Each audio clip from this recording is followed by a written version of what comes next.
Oh my gosh, I'm so tired.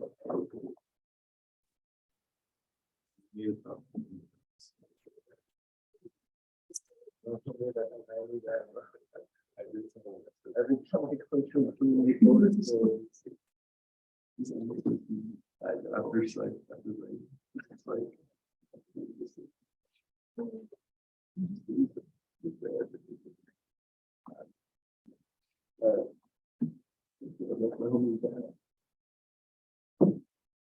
In the Spanish teacher. Wait.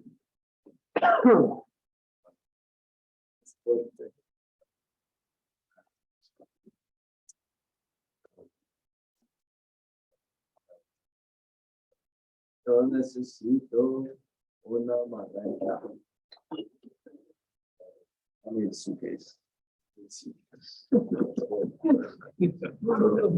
might just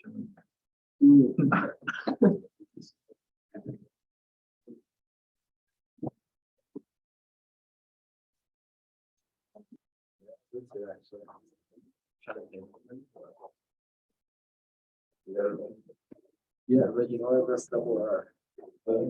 You gotta be one or what? You gotta be washing. One door, yeah.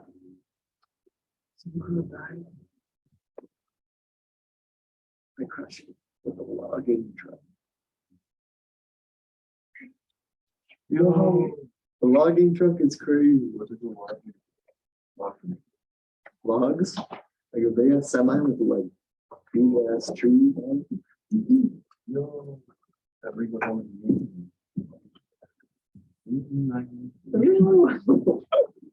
No. I'm out. I'm so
Good morning and welcome back.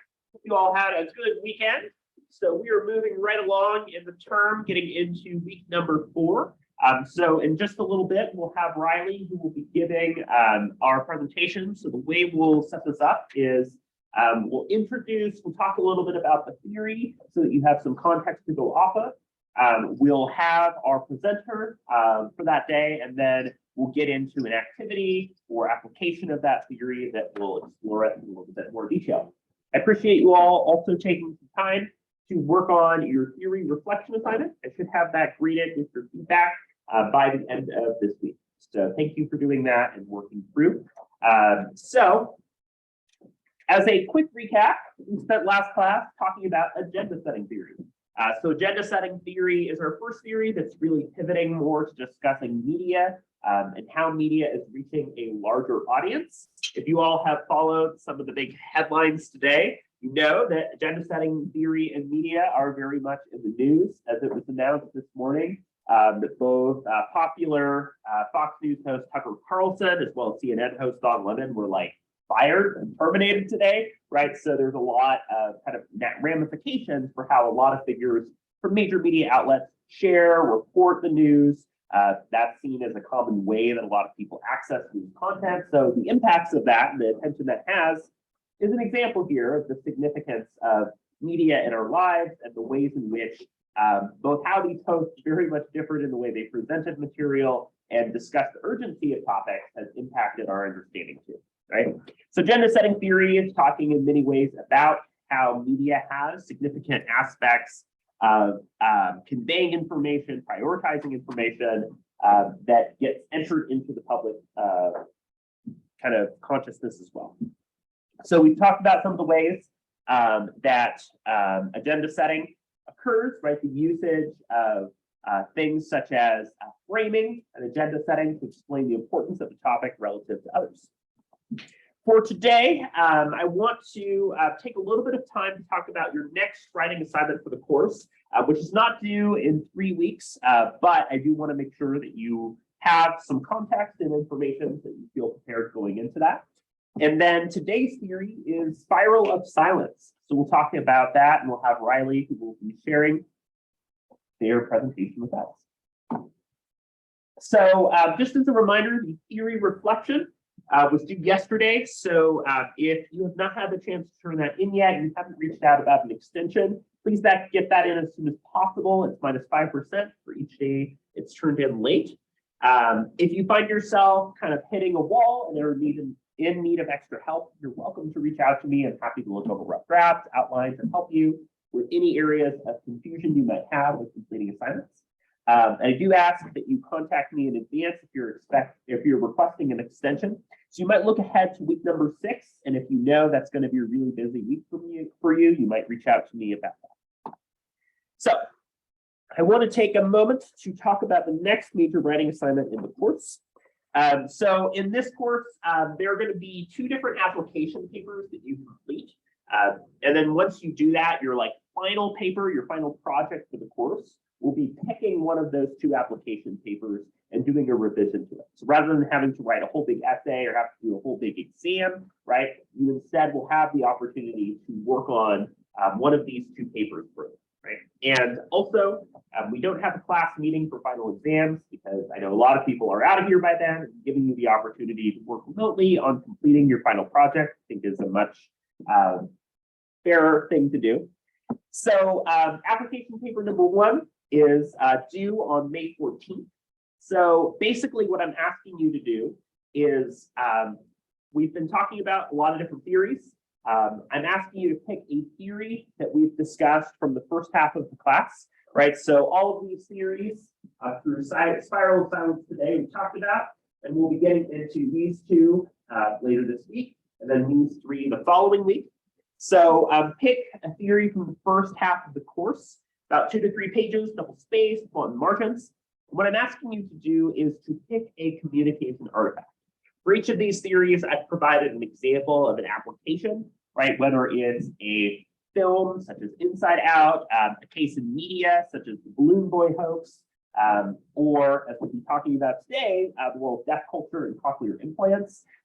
That's an issue that could apply really well to a chosen theory, right? So you pick a piece of communication, could be a song, television program, film, ad, public speech, or other piece of communication that you're choosing to analyze. And you're using the theory to essentially explain that artifact. How does this theory help us understand and use that knowledge to explain that theory, right? So you're welcome to pick one of these theories for this assignment. As before, you'll want to include in text and works cited. We'll also be doing some activities in the coming days that will help you to prepare and to think about what that artifact might be, right? Rather than picking an entire TV show, if you're interested in a media example, I encourage you to pick a single episode. Case study or historical real life example is a good idea. It's a good idea to avoid a personal example, like talking about an interaction with your friends, because that can be more difficult for you to kind of formally explain what's happening, like quoting and drawing from the source. It's a good thing to do for your reflection, but this assignment I'm looking more for a publicly available artifact that you can draw from. So pick one and pick a theory you're interested in to apply. And I look forward to seeing the work that you put together. Any questions before we dive into Spiral of Silence and get into our presentation in just a little bit? Great. So today we are talking about the Spiral of Silence theory. So this is another theory that's looking at media, and particularly some of the ways in which the public engages with media and the perspectives of various populations. So Spiral of Silence theory is making an argument about public opinion, attitudes, and beliefs that are shared by a population. In other words, mass media, social media, according to this theory, do work that's intended to silence the opinions of minority and dissenting views and promote a sort of conformity with a majority on their perspectives on a variety of issues. Although there are times when there might be a silent majority who's willing to speak out about a few different topics, right? So if we were thinking about the role that media has in people's lives, if we think to examples and things like political theory, for example, you might be familiar with Madison's Federalist 10. There has always been an emphasis in the United States about, yes, majority and majority opinion is important, but how do we also account for minority and dissenting opinions, right? Because a lot of founding fathers in the United States brought up concerns about tyranny of the majority. That is, if the majority of the population is making decisions, what about people who are kind of oppositional to that?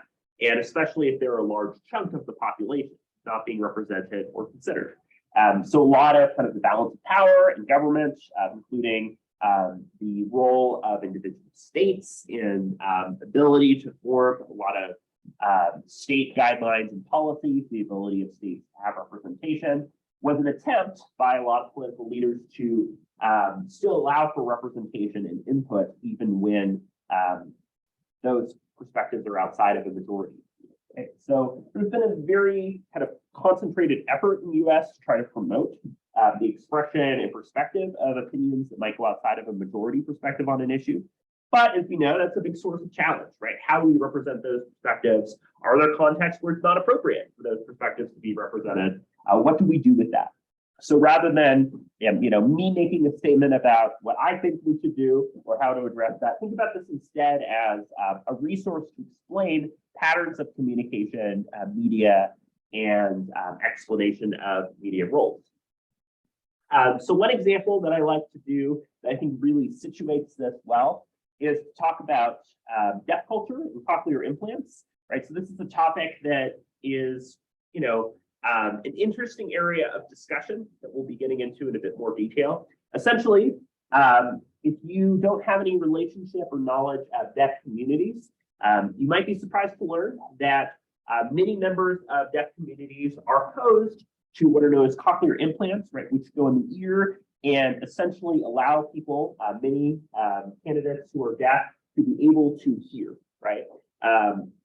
But the pushback against this has been that many members of the deaf community see deafness as a core part of their culture, a core part of their identity, and fear that the advent of cochlear implants has really eroded at and diminished deaf culture, including deaf colleges and universities such as Gallaudet, where the ability to experience and engage as a deaf person is seen as crucial, right? So a majority opinion might say, yes, something like an intervention like a cochlear implant is great, we should do this. Whereas a more minority opinion, such as members of the deaf community pushing back against this, might not be represented or understood in the same way, and kind of showing us an example of spiral of silence in action. So I think it's good for us to kind of understand public opinion, right, and perspective as a way of getting into this topic a bit more, right? If we're talking about something being public, we're talking about something being able to reach a population at large. You might be familiar with different spheres in rhetoric and communication. Those three spheres being the personal sphere, that being your kind of conversations in your head or people close to you, like friends and family. Technical sphere, that's very professional, that's people such as medical experts or people who have expertise in an issue or topic. And then the public sphere, right, which is considered to be the larger population that you talk to about issues. There's also been discussion over the last several years that we have moved from a public sphere to a public screen. So the public, right, is this larger group that's able to receive and engage with information. Think about an opinion, right, as an expressed view. How do people feel about a given topic or issue? When presented with an issue, whether it's fact, value, or policy, how does somebody orient themselves on it, right? And then public opinion, in other words, is trying to take stock and measure what the overall public is thinking about different issues. We know that this is, of course, really relevant to a variety of different contexts. For example, this was a favorability poll that was conducted about various entities. So various countries were asked to explain the favorability that they gave to other countries. For example, we look at a country like Mexico. What is their opinion about Russia? Opinion about the EU, or pure opinion about the EU, not the EU. Opinion about China, or opinion about the United States, right? We see these variations and responses that say a lot about foreign relationships and alliances, right? For example, the country of Japan has very low opinion of China, but much higher of the United States, which speaks to a lot of our alliances and connections that we form in a national or international context, right? But what would it mean if you lived in a country such as Mexico and you had a high opinion of Russia, right? That might be a perspective that would be considered to be a minority perspective that wouldn't be represented or supported in the same way. So spiral of silence theory brings with it a set of assumptions here, right? One of the assumptions of spiral of silence theory is that society as a whole, if we think about public opinion, the pull that public opinion might have, is that it poses a threat to individuals who might deviate from what's considered to be the popular or public opinion at the time. Some of this punishment might include isolation, right? You express a view that's not popular or accepted by a wider population, so you're kind of excised from that group, or a fear of isolation that tends to be pervasive, that I don't want to express my opposing view on this topic because I know that if I do so, that's going to cause me to feel isolated from the group.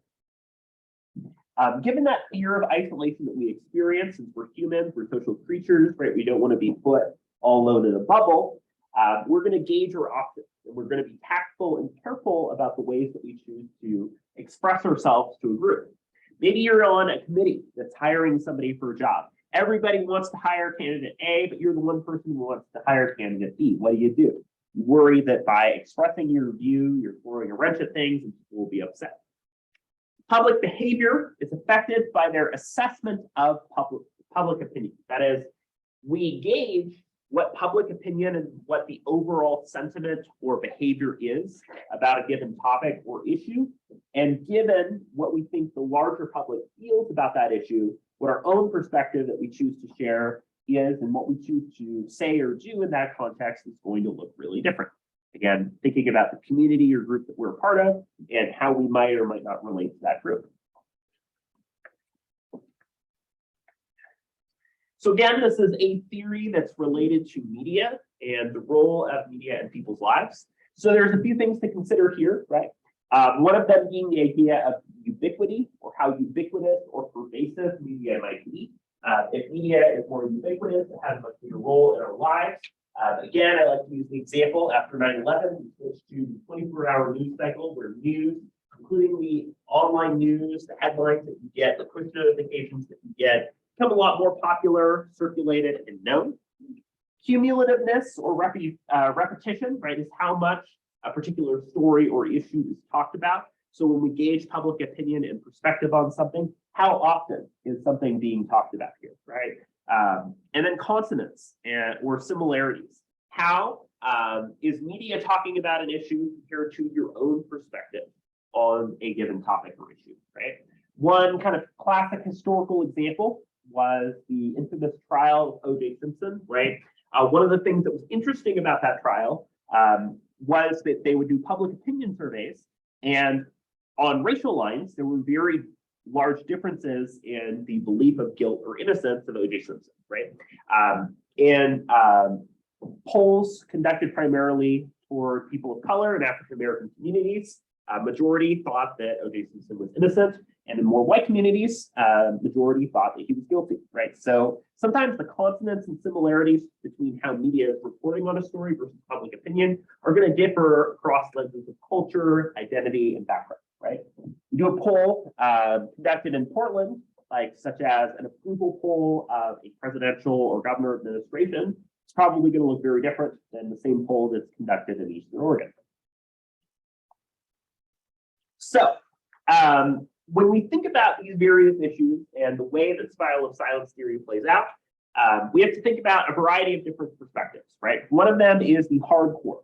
That is, people who continue to hold a particular view or perspective on a given topic, despite opposition, and they're prepared to engage in direct confrontation surrounding that issue. For example, perhaps you have a relative who says, no matter what, I believe in the gold standard. I think we should return to and use gold as a means of currency in the United States, right? And doesn't matter how much information is being given, how much you debate, that person is going to hold that view, and they're going to openly express that view. They don't care that their view is unpopular. They're not willing to modify that view to try to shape social relationships. We also have what are considered to be enduring views, topics that have historically seen a lot of disagreement that can be very dividing, right? One of them, of course, being the topic of abortion, right? That's an area that sees a lot of opposition and disagreement, might be considered to be an enduring view. Emerging views, right? These are topics that generally have had little history, but have emerged in light of current events, where there's a lot of, quote unquote, the discourse that happens online regarding these issues and topics as we attempt to understand them better. One that's come up in recent years has been about cryptocurrency, right? Bitcoin, Dogecoin, all of the forms of cryptocurrency or NFTs, right? Non-fungible tokens, and sort of the impacts that those things have on the economy. And then a big one that we've seen discussed a lot recently has been about ChatGPT, right? And similar AI that's being used to generate content. There's been a lot of ethical debate surrounding how AI is producing art, right? That it might actually be used in media such as film and video games. What do we do about that, right? What does that mean? What do we even define art as? So there's a lot of emerging topics or issues that don't have a whole lot to draw from, but might draw from people's existing views and perspectives that inform how they approach that current event. And then we have transitory views, right? These are topics that appear periodically at specific times. So, it kind of feels like, for instance, every 4 years when we get to a presidential cycle, it seems like there's always a debate about the electoral college, right? The system by which a president is elected through the accumulation of delegates that come from winning specific states, and a discussion about whether or not that system works or that should be replaced with something like the popular vote as a means of deciding who wins, right? Recognizing that there have been presidents who have been elected, who have lost the popular vote and won the electoral college. It seems like every time we get to a presidential cycle, that topic comes up again. So transitory views are more seasonal, right? Where people have debate or disagreement about holidays, which holidays are celebrated, which holidays get time off. So all that to say, right, there's a lot of factors that go in and shape the way that different views might be expressed, shared, and related to current events. So spiral of silence theory does have a number of critiques, right? Again, if we think about the overall framework of this theory, it's arguing how media is informing the way that people are talking about a topic, and generally speaking, people's apprehension to talk about topics and express opinions that go against what they perceive to be the majority public opinion. One issue here is the issue of logical consistency. In other words, how are people motivated to think about and engage in a given topic? What gets them thinking about or reaching a given perspective that they have? For example, it might be their experiences growing up, their own culture and beliefs, their experiences with friends and social networks. This theory has difficulty in understanding how somebody's view might be developed and cultivated. There's also a little bit of lack of specificity, right? What defines a majority view? What defines a minority view? What reflects social isolation? So, for instance, sometimes there's a topic that has a whole variety of different views, right? The internet is where nuance goes to die. Sometimes people have opinions that don't necessarily cleanly fit in an I support or I oppose X or majority or minority view. Sometimes there's a plurality of views, opinions, and ideas that are expressed in a group. One concern that you might think about that might have come up recently too is the idea that sometimes, right, being contrarian is a way of getting attention. It can be a way to be popular, right? The idea of giving a hot take on a topic. And even if people disagree with you, you're getting attention on the basis of expressing that opinion. A lot of people gain traffic, they gain, like YouTube, TikTok, traction for expressing a view that's controversial because it breaks through and expresses a point that people might not be as willing to sign on to. And we might be more willing to attribute a contrarian or hot take as being good or informative because of its novelty. Even if we think it's factually incorrect, we're like, oh, what does this person have to say, right? Another concern to bring up here is that not all minority views are important or necessarily worth expressing or sharing, right? I'll be honest and say there are minority views that should not be part of our public dialogue and part of our discussion, right? For instance, I don't think we should have Nazis openly speaking about their perspectives and views as a means of non-hate speech, right?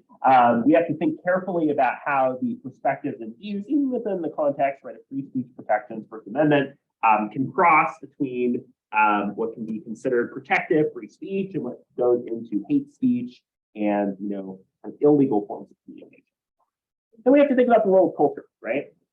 One of the challenges of culture is to think about how the perspectives and lived experiences of people play a really big role in people's ability to express and convey their perspectives, right? In more individualistic cultures like the United States, somebody's willingness to express a contrarian or disagreeing view is generally going to be more accepted, right? We have a more individualistic bent and there's a greater willingness to express views that are controversial.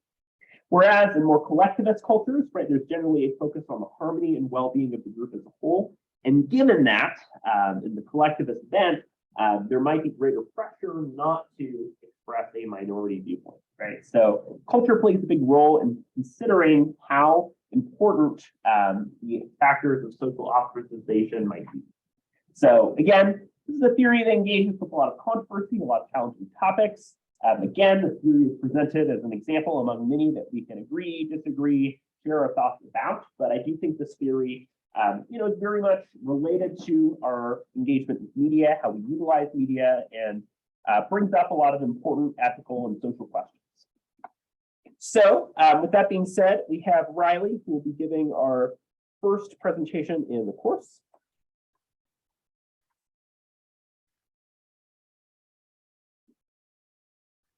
So you have 6 to 8 minutes. I will let you know as you're working through I'll give you hand signals. You are welcome to click or use the arrow keys as you're working through.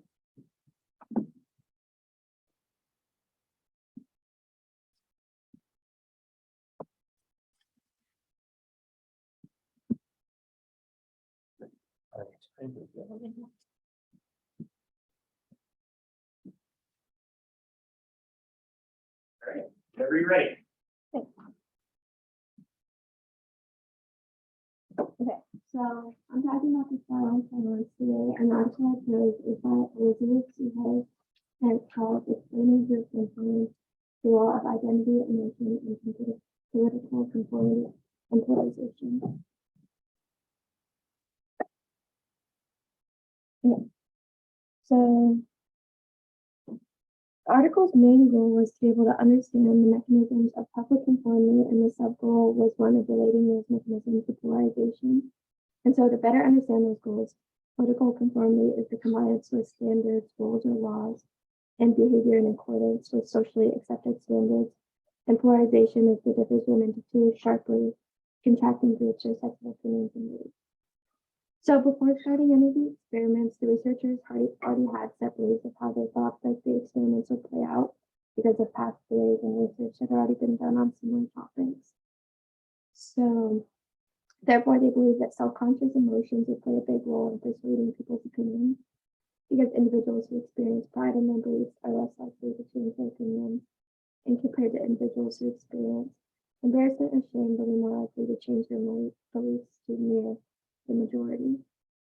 So they believe that people would self-categorize themselves as people who shared their same beliefs. Those who shared their beliefs would be considered the in-group, and then those who opposed beliefs would be considered out-group. And the members in the in-group follow the norms that are created and are shared when their behaviors and are shamed when their behaviors are out of line and go against the norms. And then individuals will shift their beliefs and behaviors to follow the ones of the in-group. So with all the information that they gathered, they created 6 key hypotheses that are somewhat similar but pull from different areas of the primary goal to test upon in 2 experiments. So the first was religious identity and social conservatism experiment on 220 church-going Catholics. So participants were asked to fill out an online study, and half of them were shown views on a Catholic in-group, and the other half were shown those same views, but they were supposedly the views of a disliked out-group of the Catholics called the Evangelicals, and the views were based on topics like abortion, divorce, and other things that they had strong feelings about. And then after reading the views of the participants were asked to fill out a post-test with questions about their social and political attitudes as well as their emotions. And the researchers wanted to see how they would change their views when they found out they were in the minority, or keep their views if they were in the majority. And then the second was self-conscious emotions and economic individualism experiment on 100 undergraduate students from the University of Michigan. So students are given a questionnaire with a pre-test, stimulus, and post-test. And half proposed that most of the undergraduate students there supported individualism, and the other half had results that the students did not support individualism. So going into the experiment, the researchers expected most of the students to already support individualism. So the ones who got supportive poll results read emotional scenarios about pride. And then the group with unsupportive poll results read emotional scenarios about embarrassment. And then they answered questions about what their beliefs were and how they felt after what they had learned. And the researchers wanted to see if the scenarios would bring out more pride to those that knew they were in the majority, and bring out more embarrassment or shame to those that thought they were in the minority. And then overall, they found that the results of the experiment followed patterns that reflected each of the hypotheses, which I'll talk about in a minute. So there's a lot of connection between the article and the theory. So to start, the 2 hypotheses from the experiment that mostly directly lined up with the theory is hypothesis 1, which is when encountering a new or unexpected in-group norm, individuals will shift their political views on the direction of conformity with the majority. While the theory does not state that the individual will fully shift their views, it does, however, state that someone will silence themselves from speaking up about how they feel because they do not want to be isolated from everyone else, which is similar to someone changing their behavior to follow the behaviors in the majority because they don't want to be the only ones doing something. And then the the second hypothesis is the fifth one in the experiment, which is when there is an agreement in the in-group majority generates pride among individuals and disagreement generates embarrassment and shame. This is similar to theory because when people feel they're in the majority and are in agreement, they have more pride about themselves and feel better about sharing their own opinions and beliefs with others. While when someone is in the minority and disagreement, they are sometimes shameful of themselves and feel embarrassed because they do not share the same opinion with others in the group and are less likely to share their opinions in silence themselves. So the results of the experiment support the assumptions that we shared earlier. So the first one is society threatens deviant individuals with isolation and fear of isolation is pervasive.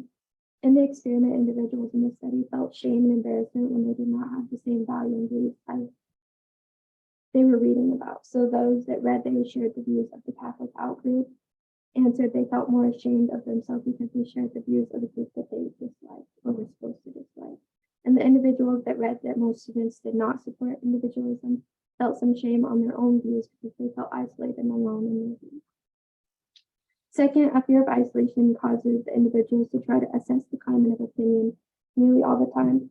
And when the participants learned that they had the same views as the minority or that they shared the views of the outgroup, they reconsidered their own beliefs and because they tried to think about why the other people had the views they did and why they had their own personal views.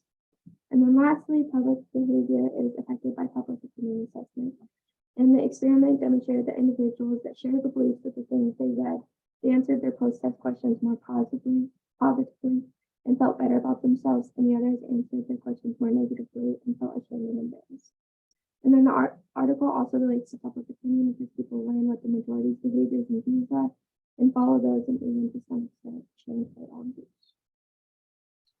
And then knowledge that was gained. While the article did not fully rely on the information from the spiral of silence theory, however, the scope of the theory was widened. And that's because the theory talks a lot about feelings of isolation when someone was in the minority, and the article expands on that and talks about what people feel when they are actually in those positions. They go into detail about how people react when they're in the minority and how much shame and embarrassment it brings out of them. And then they also talk about when people are in the majority, how much pride it brings out and how much better people feel about themselves. And when they are in while there are some examples in the textbook chapter, this article kind of brought the theory to life and described the experiment on actual people and also showed the theory to be true. The article also brings in information of other theories. For example, the self-categorization theory, and proves the theories to both be true, and proves that the spiral of silence theory can be tested with different theories and helps provide more info.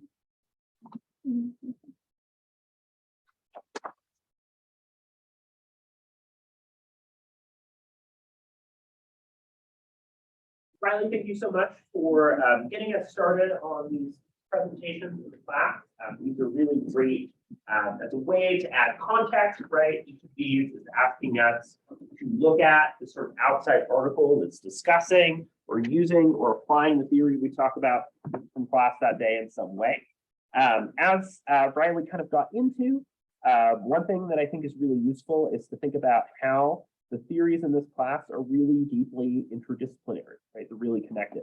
This is, a theory that we see in terms of political behavior, but also in terms of things like psychology, right? Discussing human cognition, the role of human emotions, things such as fear, isolation, and the experiences that somebody might have if they have a viewpoint that's going outside of what's seen by them as the majority viewpoint, right? And the idea of sort of bending toward conformity based on perception of how majority view is changing on a given topic or issue, right? We talk about maybe in sports, the idea of being a fair weather fan or bandwagoning based on the popularity of a team that's doing well. We might think about that same logic applying there. So I appreciate Riley getting us started and again, helping us see examples of how some of these theories are being used, discussed, circulated, kind of critiqued, drawn from in a bit more detail, and we'll continue to have these presentations as a way to explore how these theories are being used out in the world. So I wanted to share an application of this spiral of silence theory to discuss deaf culture, and again, some of the views that members of the deaf community might have Again, as mentioned, right, members of communities who are deaf or hearing impaired do have a lot of differences in how they communicate and engage. For example, pointing is considered acceptable in deaf culture as a way to communicate and express things. Eye contact might be important. How somebody like gestures, uses things such as sign language for communication, and how people greet or give like a goodbye can look really different too. So I wanted to share a video clip that talks a little bit about some of this controversy and specifically some of the ways in which deaf communities have discussed some of the challenges related to cochlear implants and its relationship to Spiral of Silence. Today, we'll give you paperwork that says, okay, here's an option, cochlear implant. Here's another option that really, they don't go into depth to talk about the benefits of American Sign Language, all the different options that are available that you can provide to your child, whether you can even explore them or even Google them. And there is still a great deal of pressure that people should explore the option of cochlear implants because that's better than signing, that you shouldn't sign. I would say to these people, who are you to decide for us and how to define ourselves as people who are deaf? So that's why I think we need to have a discussion among educational professionals who only see deaf people as black and white. Bring in deaf people, bring in the viewpoints to those who have newly born children who are deaf. People ask me, so Marley, would you have a cochlear implant? And I would say no. That brings the question, when you mentioned and talked about at the beginning of the program, who is eligible for it? It's not for everyone. And it doesn't work for everyone. And in my case, my deaf world, it's all visual. So that's why we choose to sign, because sign language is visual. For those who might have a progressive hearing loss, who chose a cochlear implant, I think that's fine, because you have a background of being hearing, as opposed to those who have never heard. Then, I mean, I would say to people, I'm not opposed to cochlear implants because who am I to decide for those individuals? It's not up to me. If it works for them, great. If it doesn't, well, that's why I'm a huge advocate for American Sign Language for children, because we depend on our eyes, not our ears. And as it was said, sign language involves culture. The deaf community, the capital D, involves culture, education. Okay, in light of that, define what you mean by culture. Define the modern deaf culture. What does that mean? Modern deaf culture means there's a language there. It's about the language. There is a language. It's about the language. It's about our art. It's about our education. It's about our community. Remember that sign language is itself. Oh, by the way, sign language is not international, by the way. So every single sign language community you can think of has its own culture, has its own language. So it doesn't mean that all deaf people can understand each other all over the world. Deaf culture is extremely strong, and I'm very proud to be a member of it. And it's very precious. And that's why we are always having to fight against those who try to control our lives, who try to.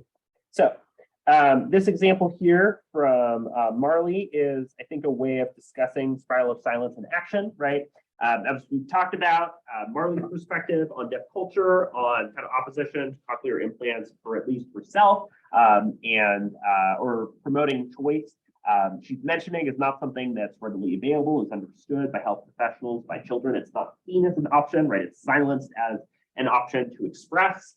Marley is also sharing more of kind of a hardcore view on this perspective, right? Really making, despite it being an opinion that not everybody has, a view that's important to her, discussing the role of culture and perhaps developing an oppositional view or perspective on a given issue. So I think this example helps us understand how a view that might be outside of what might be largely accepted or what public opinion goes with, kind of continues, and how an oppositional view might be shared.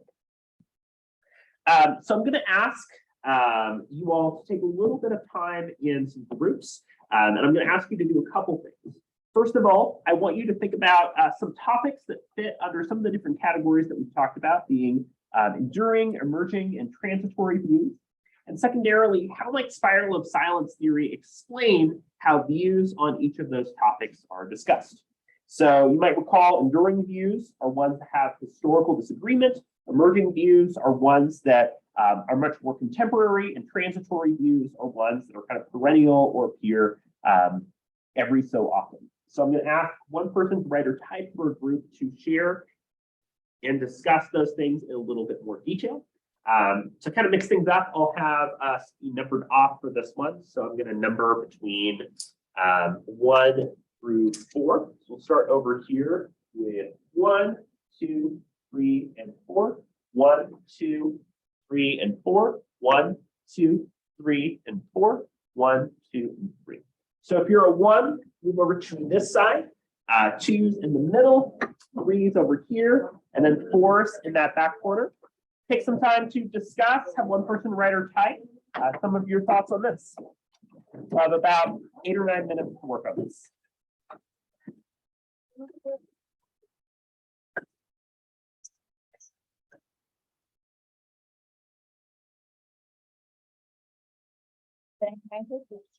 Oh, yeah, go for it.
Oh, yeah.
Climate change. Yeah.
That's the one I've been sitting on this like.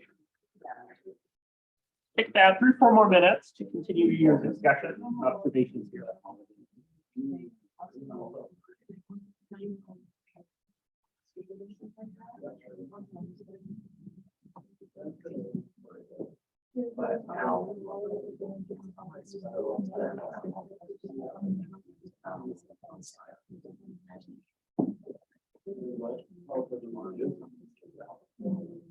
Yeah.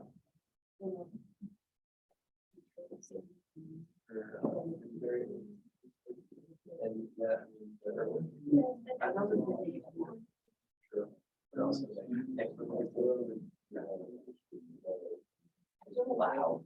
I feel like it's been around for our life.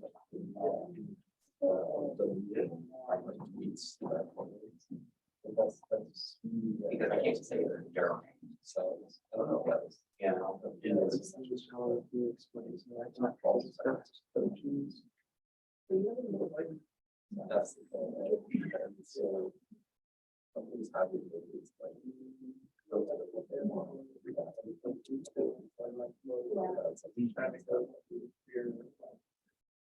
Yeah.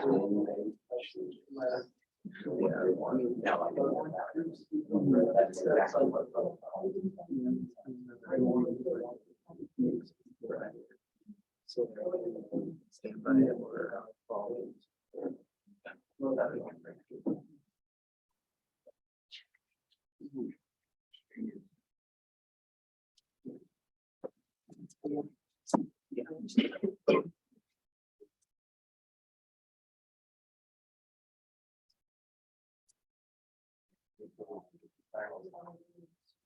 Yeah.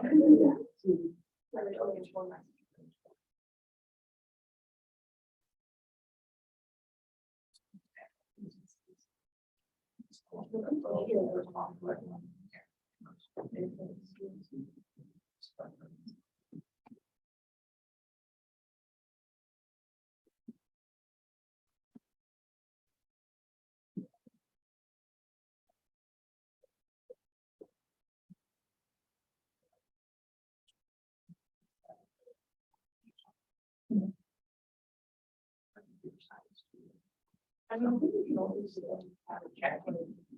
And then Brandon doesn't work. I don't know what I did wrong. Take a minute to finish up.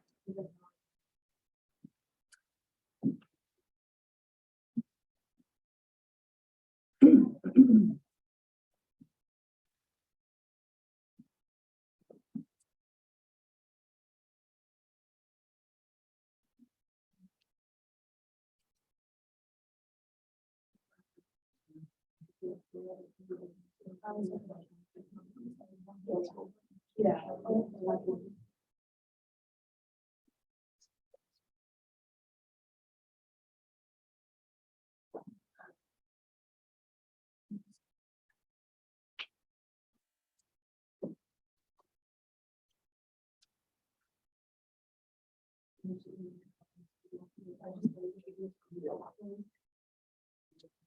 Yeah. Okay. So finish your discussion or thoughts. kind of going around and hearing from the different groups. I enjoyed hearing about some of the topics and issues you all brought up. A lot of you were discussing, for example, AI, talking about like deepfakes and the replication of technology that resembles people, talking about ChatGPT and like experiences as a student who might be encountering that technology, and also like, you know, wanting to be trusted when you're putting in work and putting in effort for those things. Sometimes it can be difficult with views on those topics to kind of go against popular opinion or sort of a hive mentality that might be there on those topics, right? For example, a lot of educators on like academic TikTok are like really freaked out about ChatGPT. And I think, you know, it's also useful to say, well, what's some of the opportunity here? What are some of the ways that this can be used? And how is like surveying students impacting it? So, you know, there's a lot of topics where the diversity of opinions and perspectives can be valuable, they can enrich the topic, but it's also important for us to be critical and thoughtful about how, you know, it's not always the best that certain views could be openly expressed. Sometimes we have to critique and push back against views too, and there might be a moral or social reason that we want to do that. So spiral silence theory, again, gets at a lot of these issues, controversies, topics. It's, again, another tool for us to think about whether we agree or disagree with the larger ideas that presents here. Just to wrap up, the application paper number 1 is coming up in about 3 weeks. So take some time to think about and consider what you might do for an artifact here. Talked about spiral silence theory today and how it can be used to understand our behavior. Next class, we'll have Cole do a presentation and we'll be going into usage and gratification theory. Please fast forward or email your group work for the day. Have a great rest of your day, and I'll see you again on Wednesday.